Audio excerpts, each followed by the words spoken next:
का ये यज्ञ हमारे साथ चौबेली सिद्धि के प्रतिष्ठा में बहुत महत्वपूर्ण यज्ञ है यह। आपने अपना सारा जीवन इसी को समर्पित किया, पता नहीं कितनों को प्रशिक्षित किया,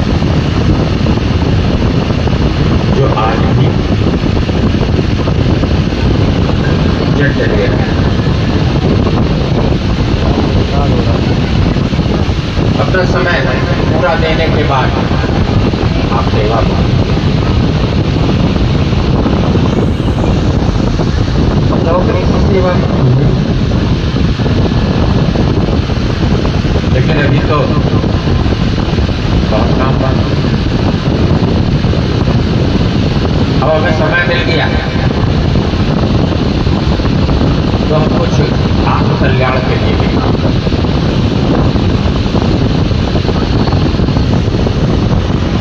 जो कि समाज के कल्याण के साथ साथ जुड़ा हुआ आत्म कल्याण समाज के कल्याण के साथ जुड़ा हुआ मतलब तो क्या कह रहा था कि आत्म कल्याण जब हमारे द्वारा समाज का काम होता है, समाज का काम माने किसी की आवश्यकता को बहुत आवश्यकता है, उसे जब हम पूर्ति के लिए आगे बढ़ते हैं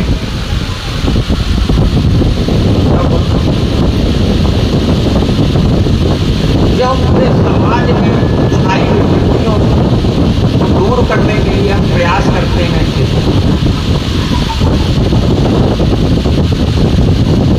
अब सेवा मुक्त तो हो गए तो जनरली क्या होता है, तो कहते हैं हम तो बहुत नौकरी करते हैं, अब आराम करने का समय है,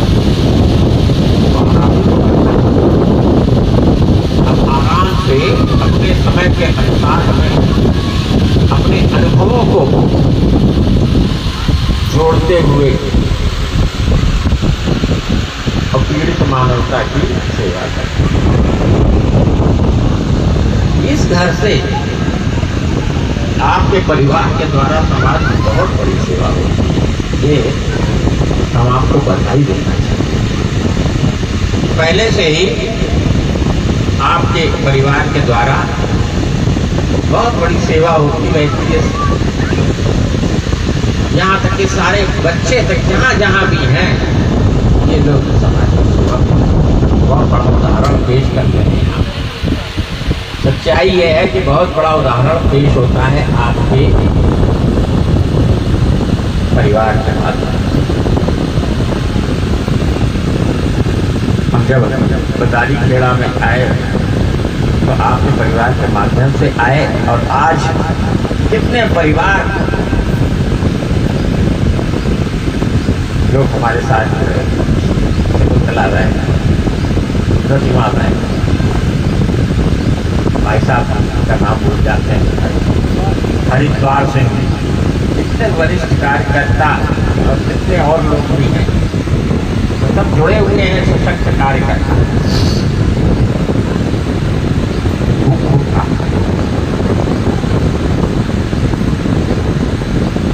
तो रक्षा सूत्र इसीलिए मानो,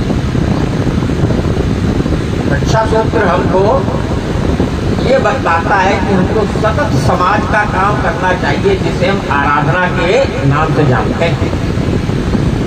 आराधना का मतलब यही होता है कि हम सामाजिक कार्य को दृढ़ संकल्पित होके करें, यही जीवन लक्ष्य है। तो आपको सच्चाई बता रहे हैं, जीवन लक्ष्य यही है। हम दो चीजों को लेके चलते हैं। आद्य भौतिक कार्यक्रम है हमारा, गुरुदेव ने हमको आद्य भौतिक कार्यक्रम दिया है। आद्य भौतिक का क्या मतलब होता है?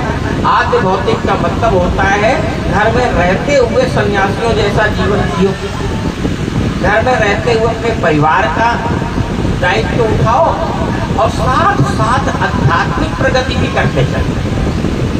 समझ में आ रहा है ना कि अपने घर की व्यवस्था भी देखनी है और साथ साथ आध्यात्मिक प्रगति की ओर भी बढ़ना है, आत्म प्रगति की ओर भी बढ़ना है और बढ़ाना है।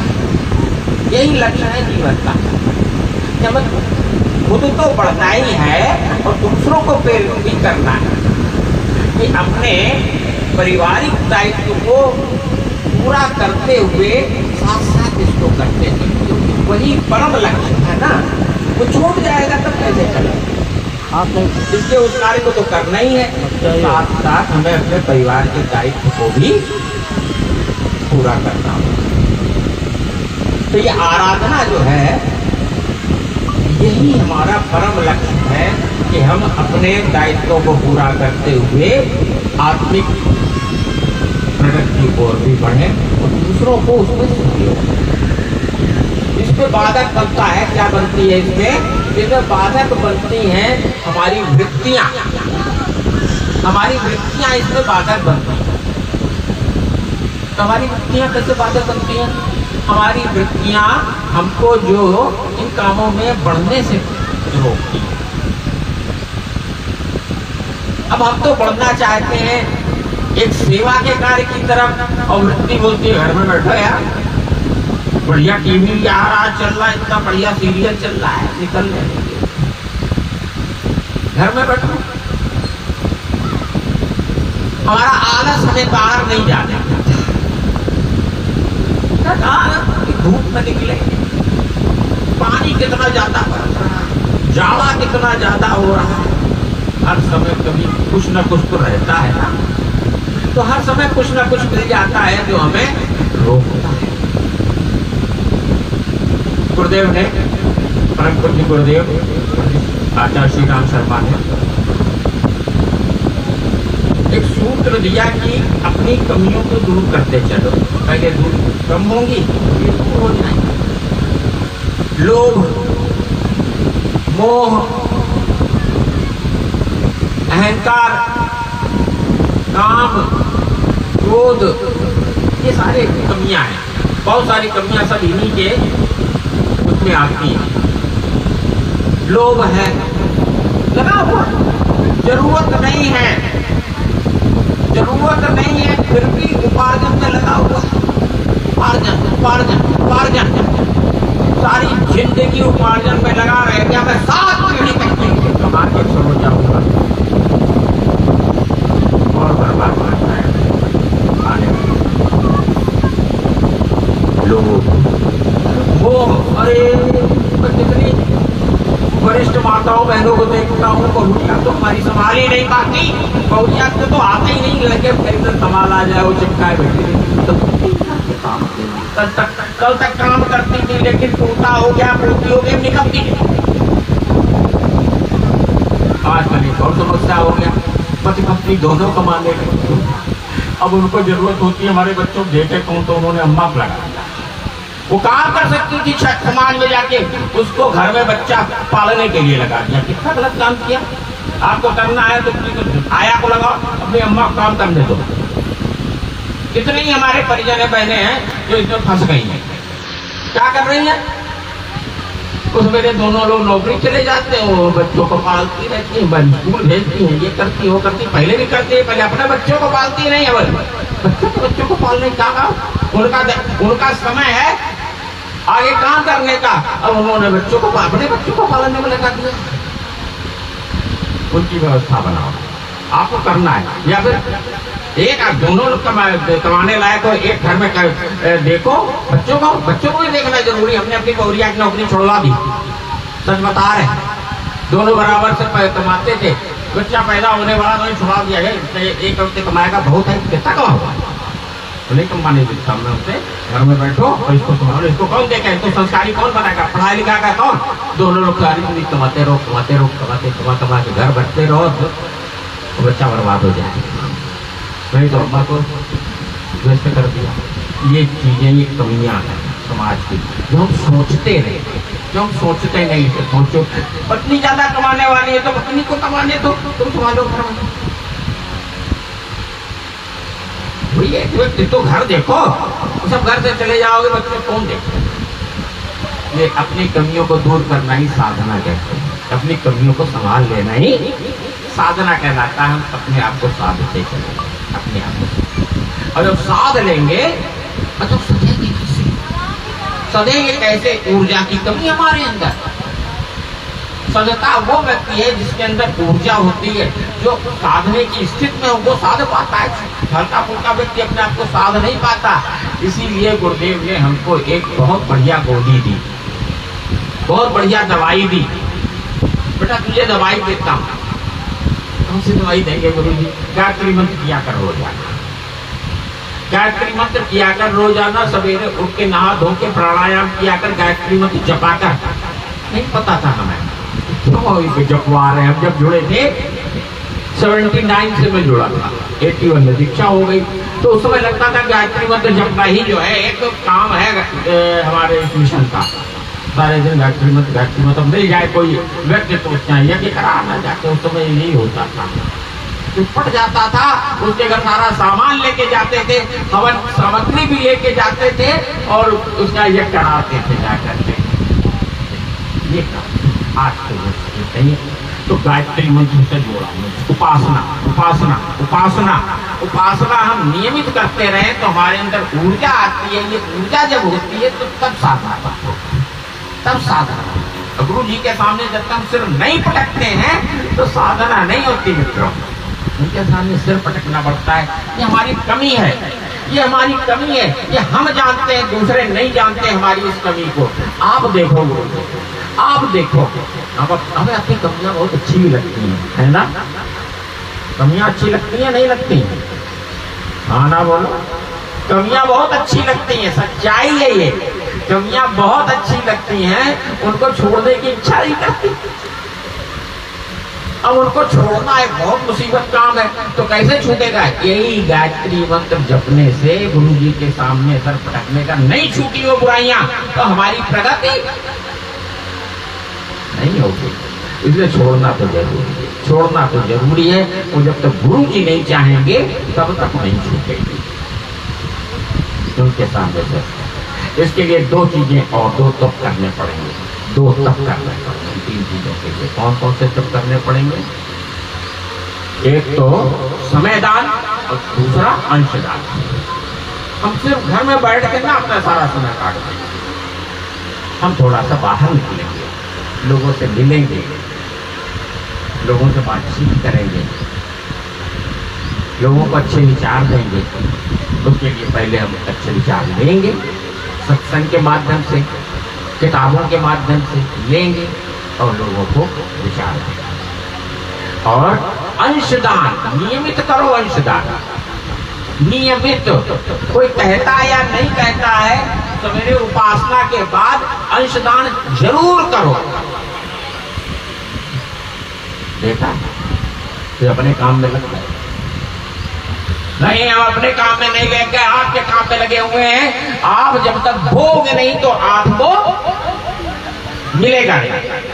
अगर बोया नहीं दाना तो आगे मिलने वाला नहीं है। आज हमने रोटी खा ली, अगर दाना न बोया गया तो कल हमको रोटी मिलेगी क्या? रोटी अगर खानी है तो हमें खेत में बोना पड़ेगा। आपने बो रखा है इसीलिए आराम से खा रहे हो।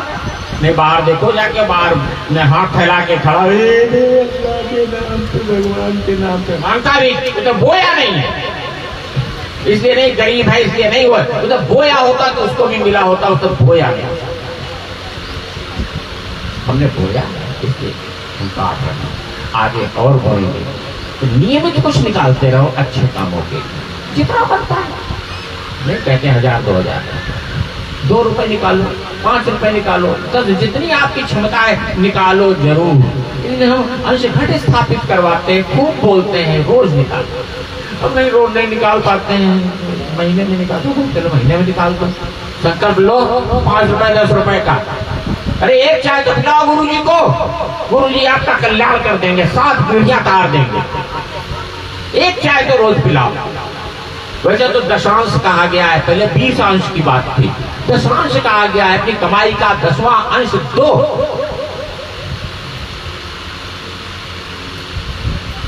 कितने लोग अंशदान करते हो? जरा हाथ उठाना। दो चार लोगों ने हाथ उठाया। नियमित करो घर, अब जिन्होंने नहीं उठाया थोड़ा करो, थोड़ा करना। 1 रुपया रोज निकालो, 1 रुपया रोज निकालना है, जिससे कि उसको होता है। हम आपको बता रहे, बड़ी चीज बता रहे। अश्वमेध यज्ञ हुआ था यहाँ पे, अश्वमेध यज्ञ हुआ था, तो हम लोग जाते थे प्रचार करने। तो माता जी ने कहा था, वंदनी माता जी क्या कहा था कि बेटा हर घर से 1 मुट्ठी अनाज और 1 रुपया जरूर लेके आना, कुछ जरूर लेके आना। तो माता जी हमको तो बहुत बहुत देते हैं, एक नहीं देता है तो क्या फर्क पड़ता है? नहीं बेटा, उससे भी लेके आना, उससे भी लेके आना। तुम नहीं जानते हो, वो 1 मुट्ठी अनाज दे देगा, 1 रुपया दे देगा, तो पता नहीं कितना उसको मिल जाएगा। वो नहीं जानता है, वो नहीं जानता है, तुम उससे ले लेना। बोलता है 1 रुपया दे दो, 1 मुट्ठी अनाज दे दो। वो देगा, वो देगा, उसमें मिलता चला जाएगा। तो ले आओगे, बहुत रईस लोग बहुत बहुत दे देंगे, लेकिन तुम हर घर से 1 रुपया और 1 मुट्ठी अनाज जरूर लेते हो। कितनी बड़ी बात करती थी कि उसको मिल जाए कुछ, इस यज्ञ के माध्यम से उसको कुछ मिल जाए। इसलिए माता जी कहता है 1 मुट्ठी अनाज, 1 नहीं देना चाहता उससे भी 1 मुट्ठी अनाज, 1 रुपया मांगना। कितनी बड़ी बात है दान की। दान होना होता है, और अच्छी जगह बो दिया हमने तो खूब खूब। तो ये 5 चीजें नियमित करेंगे: उपासना, साधना, आराधना, समयदान और अंशदान। अब तो भाई साहब के पास खूब समय हुआ जा रहा है, जब मुस्का के देखो भाई तरह। हाँ, आपका उपयोग अब करना है, आपको समयदान देना है। अब आप करो कुछ भी, आप हमारे पास आ जाओ, बैठो आके, बैठो आके, समयदान शुरू हो जाएगा। तो भाई साहब का तो समय हमको मिल रहा है, हम सौभाग्यशाली हैं। तो आइए संकल्प सूत्र बांधिए। ये संकल्प सूत्र है, और जो इसको पूरा करते हैं, इसके सारे संकल्पों को मानते, तभी ये रक्षा सूत्र बन जाता है, तब भगवान हमारी रक्षा करने लगता है। आइए, अब मंत्र बोला जा रहा है। एक दूसरे को कलावा बांधो। बहने जो विवाहित बहने बाएं हाथ में बांधे, और सब लोग दाहिने हाथ में बांधो। अंगते